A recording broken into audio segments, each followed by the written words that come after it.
महाराज जी, राधे राधे। महाराज जी, क्या कोई हमारे ऊपर जादू टोना कर सकता है? क्या भजन के प्रभाव से उसको खत्म किया जा देखो, सकता है? हमारी जो मान्यता है बच्चा, कि जब हमारे कर्म बिगड़ते हैं तो कोई जादू टोना करे या ना करे, हम वैसे परेशान रहते हैं। बुरी दशा आने के पहले बुद्धि बदली जाती है। वो किसी न किसी तरह से जाको विधना दारुण दुख दीन, ताकि मत पहले हरिलीन। समझ रहे हो ना बच्चा? हमें जब दुख भोगना होता है तो हमारी बुद्धि ही हमें धोखा दे देती है। हमें लगता है कि किसी ने हमें कुछ कर दिया है, और कहीं इसका सपोर्ट देने वाला कोई मिल जाए कि अरे उसने तुम्हारे ऊपर कुछ कर दिया, जादू टोना कर दिया, बस जान लो, फिर परेशान हो, फिर परेशानी हो जाएगी। हम तुम्हें शास्त्र की बात बता रहे हैं। को ना काहू के सुख दुख कर दाता, निज कृत कर्म भोग सुन भ्राता।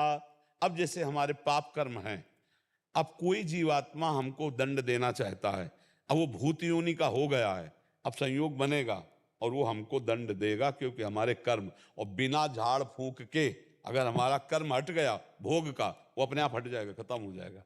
ऐसे ही रोग आ जाते हैं, ऐसे व्यक्ति से घटना हो जाती है। हम जा रहे हैं, हमारा कोई दुश्मनी का मतलब नहीं है, और जरा सा ऐसी घटना घटी, वो मार पिटाई, दुश्मनी, वो भारी दुश्मनी बन गई। कर्म, भूत का ऊपर आवेश आ जाना, या शरीर में रोग आ जाना, या कोई एक्सीडेंट घटना होकर शरीर का अंग भंग हो जाना, या किसी व्यक्ति से अचानक द्वेष हो जाना, ये और कोई नहीं है, ये हमारा कर्म है। अगर हम कर्म संभाल लें तो सब ठीक हो जाए। तुम तो बच्चा घर में रहते होगे, हम इस स्मशान में रहे गंगा किनारे, और जवान बचपन से 13 वर्ष से घूमते, हमको कभी हमारे दिमाग में ना भूत चढ़ा और ना कभी कोई तंत्र मंत्र चढ़ा। खूब ही स्मशान में ऐसे कुत्ते लाश नोच का गाँव में संस्कार कम करते, गंगा में प्रवाहित कर देते थे। अब तो नियम भी लग गए हैं कि आप ऐसे नहीं प्रवाहित कर सकते। पहले ऐसा कोई नियम नहीं था, 40-45 वर्ष पहले ऐसे फेंक दिए जाते थे, तो कुत्ते घसीट लाते थे, नोच रहे तो गंगा किनारे ही रहते थे हम। वो सब दृश्य कहीं कुछ नहीं बच्चा। अपना कर्म खराब है तो हर जगह कदम कदम पे परेशानी, और अपना कर्म अच्छा है तो इस स्मशान में भी कहीं कोई भूत नहीं मिला। समझो, इस स्मशान में भी गंगा किनारे रहने पर कोई भूत नहीं रहा।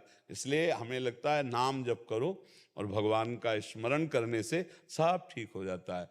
और वैसे भी हनुमान चालीसा में लिखा है ना, भूत पिशाच निकट नहीं आवे, महावीर जब नाम सुनाए है।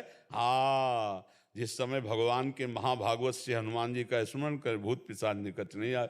हम जब बचपन में थे तो जिस एक घर में जाना होता था तो एक गली थी अंधेरी, दो होते हैं किसानों के यहाँ गाँव में, दो होते हैं, एक जहाँ जानवर और बैठक होती है, और एक होता है घर, जहाँ घर परिवार बहुएं रहती है, तो थोड़ा अंतराय होता है। तो वहाँ से जब जाओ तो अंधेरे गली थी, तो जैसे माता जी कहते बहुत डर लगता है, तो कहते थे हनुमान जी जपो। तो ऐसे आस पास देखा, अंधेरे में बिजली तो गांव में होती नहीं थी, तो जय हनुमान जय हनुमान जय हनुमान, और तीव्र गति से भाग गए और अपने घर में गए, जय हनुमान। और ये पक्का विश्वास था कि जय हनुमान कहेंगे तो भूत छुएगा नहीं, क्योंकि अम्मा ने बताया है कि जय हनुमान कहने से संस्कार बचपन से पढ़ते हैं।